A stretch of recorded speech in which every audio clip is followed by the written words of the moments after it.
በስመ አብ ወወልድ ወመንፈስ ቅዱስ አሐዱ አምላክ አሜን።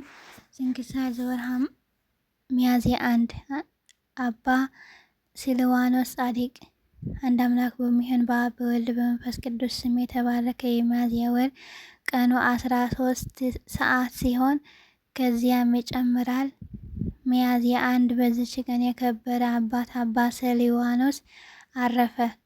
ይህም አባት በአስቄጥስ ገዳም ከከበረ አባ መቃርስ ዘንድ በታናሽነቱ መነኮሰ። በጠባብ መንገድ ሁሉ ተጋደለ።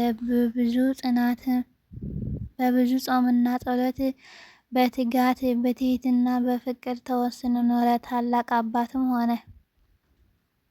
የክብር ባለቤት ጌታችንም አምላካዊ ራእይን ይገለጽለት ነበር። ድንቅ የሆኑ ነገሮችም ይነግረዋል። ይህም እንዲህ ነው። በአንዲት ዕለት ልቡ ተመስጦ በምድር ላይ በግንባሩ ተደፍቶ ብዙ ጊዜ ቆየ። ከዚያም በኋላ ነቅቶ ራሱን ቀና አደረገ።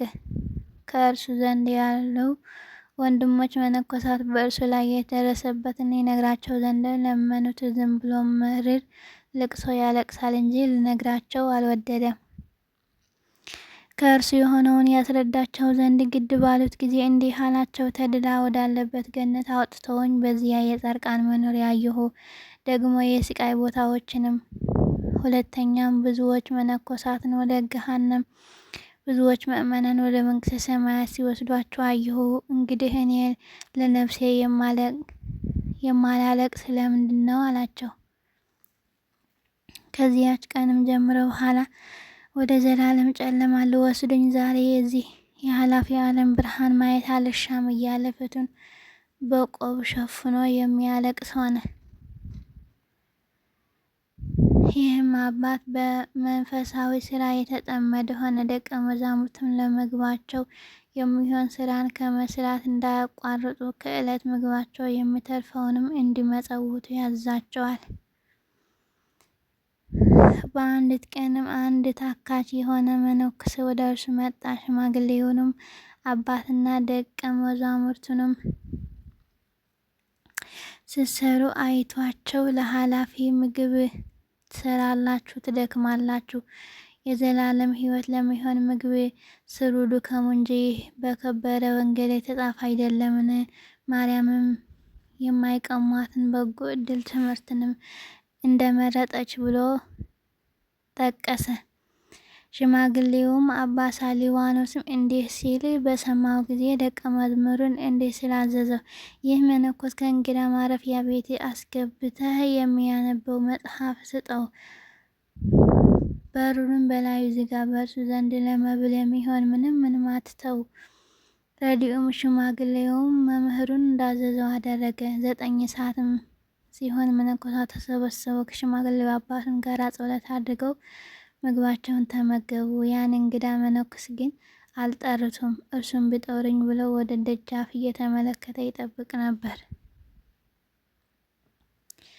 በረሃብም በተቃጠለ ጊዜ ከበዓቱ ወጥቶ ወደ አባ ስልዋኖስ ሂዶ አባቴ ወይ መነኮሳት ራሳቸውን በሉን አለው። ሽማግሌውም አዎን በሉ ብሎ መለሰለት። ሁለተኛም ደግሞ እኔን እንግዳ ሲሆን ለምን አልጠራችሁኝም አለ። የከበረ አባት ስልዋኖስም አንተማ ስጋ መብል የማትሻ መንፈሳዊ ሰው ነህ፣ በጎ ዕድልን ስለመረጥክ፣ እኛ ግን ስጋውያን ሰዎች ለስጋ መብል የምንሰራ የምንደክም ነን። ስለዚህም ለምግባችን የሚሆነውን በእጃችን እንሰራለን ብሎ መለሰለት። ያመነኮስም በግንባሩ በንግግሩ እንደበደለ አወቀ። አባ ስልዋኖስንም አባቴ ሆይ እኔ በድያለሁና ይቅር በለኝ ብሎ ሰገደለት። አባ ስልዋኖስም ማርታ በመስራት እንደደከመች እንደክም እንሰራ ከማርያ ይልቅ ማርታ የተዘጋጀች ሆናለችና ብሎ መለሰለት። ያታካች የነበረ መነኩሴም በዚህ አባት ትምህርት ተመክሮና ተገስጾ ሁልጊዜ የሚሰራና ከእርሱ የሚተርፈውንም ለድሆች የሚመጸውት ሆነ። ይህም አባት ስለ መንፈሳዊ ተጋድሎ ጥቅምን ያላቸው ብዙ ድርሳናትና ተግሳጻትን ደረሰ። ዕድሜውም በመልካም ሽምግልና በፈጸመ ጊዜ የሚያርፍባት ሰዓት እግዚአብሔር ነግሮት በእርሱ አቅራቢያ ያሉ መነኮሳት ጠርቶ ከእርሳቸውንም በረከትን ተቀበለ። በጸሎታቸው እንዲያስቡት ለመናቸው። እነርሱም በእግዚአብሔር ዘንድ እንዲያስባቸው ለመኑት። እርስ በርሳቸውም ተሰነባብተው በፍቅር በሰላም አረፈ። ጸሎቱ በረከቱ ከኛ ጋር ለዘላለሙ ትኑር አሜን። አሪከ ሰላም ለስልዋኖስ ቢጸ መላእክት ዘኮነ ፍትወተ ዓለም እምልቡ እስመ ተመነነ እምአመ ርእየ ጽልመተ ኃጥአን ደይነ በቆብአ ርእሱ ገጸ ከደነ ህንየ ዘበምድር የረአይ በሰማይ ብርሃነ። ቅዱሳን መነኮሳት። በዚች ቀን ደግሞ በላይኛው ግብጽ ያሉ አረቦች ተሰብስበው በአስቄጥስ ያሉ አድባራትና ገዳማት የአባ መቃርስ ቤተ ክርስቲያንን ከበቡ። በአድባራትና በገዳማት ያሉ ሁሉ ዕቃ ማረኩ። መነኮሳትም ተሰበሰቡ። በከበሩ አባቶች ስም ወደ እግዚአብሔር በጸሎት ማለዱ። የክብር ባለቤት ጌታችን ኢየሱስ ክርስቶስ እነዚህ አረቦች አስደናግጦ አሳደዳቸው። ያን ጊዜ ማንም የተከተላቸው ሳይኖር ድል ሆነው ሸሹ። ከክብር ባለቤት ከጌታችን ኢየሱስ ክርስቶስ ኃይል በቀር ማንም የተከተላቸው ሳይኖር ነው ይቅር ብሏቸዋልና። ጌታችንም አመሰገነት። ለእርሱ ክብር ምስጋና ገንዘቡ ይሁን ለዘላለሙ አሜን። አሪከ ሰላም ለክሙ ለመቃርዮስ ሁሉዱ በበአስማቲክሙ ለለ አሃዱ ዘገበርክሙ ጾለተ እንዘ ትትኤለዱ ከመ በድንጋጼ አረባውያን ተሰዱ ለቤተ ክርስቲያን ቅድስት ንዋያ ዘሃዱ። ቅዱስ አሮን ካህን የሊቀ ነቢያት ሙሴ ወንድም። በዚችም ቀን በእስክንድሪያ ከተማ በሚገኝ በግብፃውያን መጻሕፍት እንደተጻፈ በላይ ግብጽ ያለ ግብፃዊው እንደጻፈ ለእንበረም ልጅ ለሙሴ ወንድሙ የሆነ የካህኑ አሮን የዕረፍቱ መታሰቢያ ሆነ።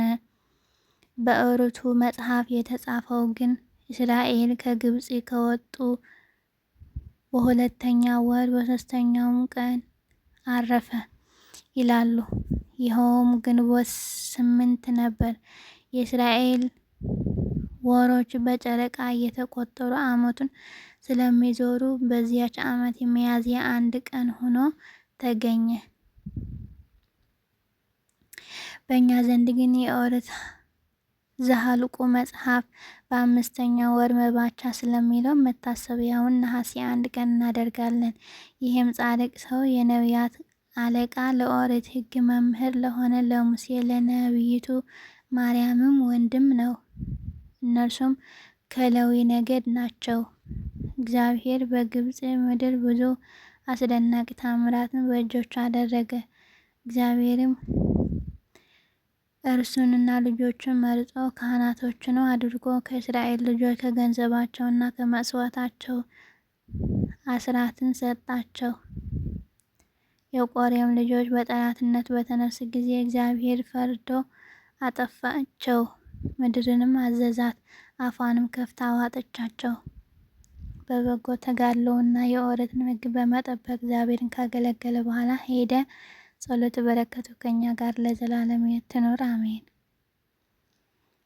አሪከ ሰላም ለአሮን ዘአሰርገዎ በወርቁ እግዚአብሔር ልቁ ለዝክረ ትእምርት ይኩን በይነ እበዩ ወጽድቅ ወኃጢአቶሙ ምድር እንዘ አፋ ታበቁ ሶበ ላዕሌሁ ተንሥኡ ለቆሬ ደቅቁ።